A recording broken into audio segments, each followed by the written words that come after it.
રાજકોટને કૃષિ મંત્રી જીતુ વાઘાણી દ્વારા ₹370 કરોડના વિકાસ કામોની ભેટ. અરવિંદ મણિયારા હોલ ખાતે યોજાયો સમારોહ. રાજકોટના અરવિંદભાઈ મણિયારા હોલ ખાતે જિલ્લા પ્રભારી અને કૃષિ તેમજ પશુપાલન મંત્રી જીતુ વાઘાણીની અધ્યક્ષતામાં એક ભવ્ય કાર્યક્રમનું આયોજન કરવામાં આવ્યું હતું. આ કાર્યક્રમમાં રાજકોટ મહાનગરપાલિકા અને રાજકોટ શહેરી વિકાસ સત્તામંડળના વિવિધ વિભાગો દ્વારા સાકાર થનારા અંદાજે ₹370 કરોડથી વધુના વિકાસ કાર્યનું લોકાર્પણ અને ખાતમુહૂર્ત કરવામાં આવ્યું હતું. મંત્રીએ રિબિન કાપી અને તકતી અનાવરણ કરી શહેરને આંતરરાષ્ટ્રીય કક્ષાની સુવિધાઓ પૂરી પાડવાની નેમ વ્યક્ત કરી હતી. શહેરના માળખાગત વિકાસને વેગ આપતા પ્રકલ્પોમાં પાણી પુરવઠા, ડ્રેનેજ લાઇન, રસ્તાઓ અને અન્ય પ્રાથમિક સુવિધાઓનો સમાવેશ થાય છે.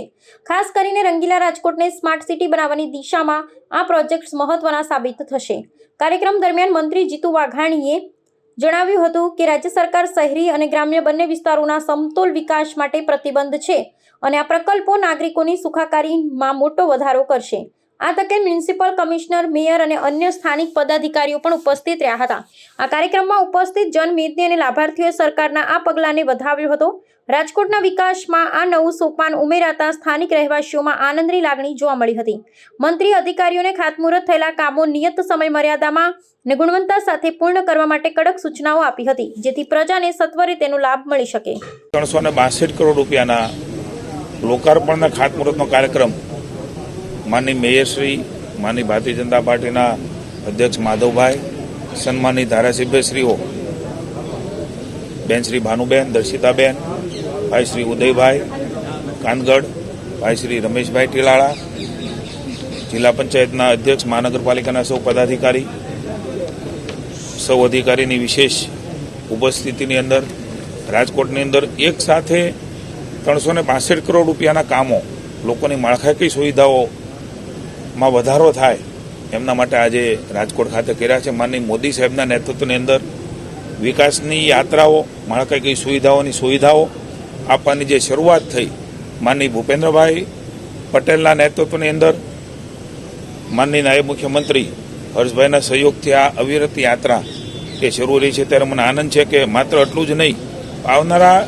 ટૂંક સમયની અંદર 119 કરોડ રૂપિયા અને 518 કરોડ રૂપિયા એમ પ્રધાનમંત્રી આવાસ યોજના અને વિવિધ પ્રકારના કામો, એટલે કે આરોગ્ય કેન્દ્ર બનાવવાના હોય, કોઈ જરૂરિયાતના મશીનો લાવવાના હોય, બગીચા બનાવવાના હોય, ફૂટબોલ ગ્રાઉન્ડ, રમતગમત ક્ષેત્રે પણ રાજકોટ અગ્રેસર રહ્યું છે. ત્યારે ડ્રેનેજની કંઈ બાબતો હોય, કોમ્યુનિટી હોલ હોય, ઓફિસ બનાવવાની હોય, રોડ બનાવવાના હોય, પાણીની લાઈન નાખવાની હોય, આવા અનેકવિધ કામો એ આવનારા સમયમાં પણ થશે. એટલે લગભગ કુલ મળીને 300ની ઉપરાંતના કામો આજે 362 કરોડના કામો અને ખાતમુહૂર્ત અને લોકાર્પણ આજે થયા છે. અને આવનારા સમયમાં હજુ પણ લગભગ 600-650 કરોડ રૂપિયાના કામો એ રાજકોટની જનતા માટે શરૂઆત કરીશું અને લોકાર્પણ કરીશું. મને આનંદ છે કે મુખ્યમંત્રી ભૂપેન્દ્રભાઈના નેતૃત્વની અંદર અનેકવિધ વિકાસના કાર્યોમાં રાજકોટ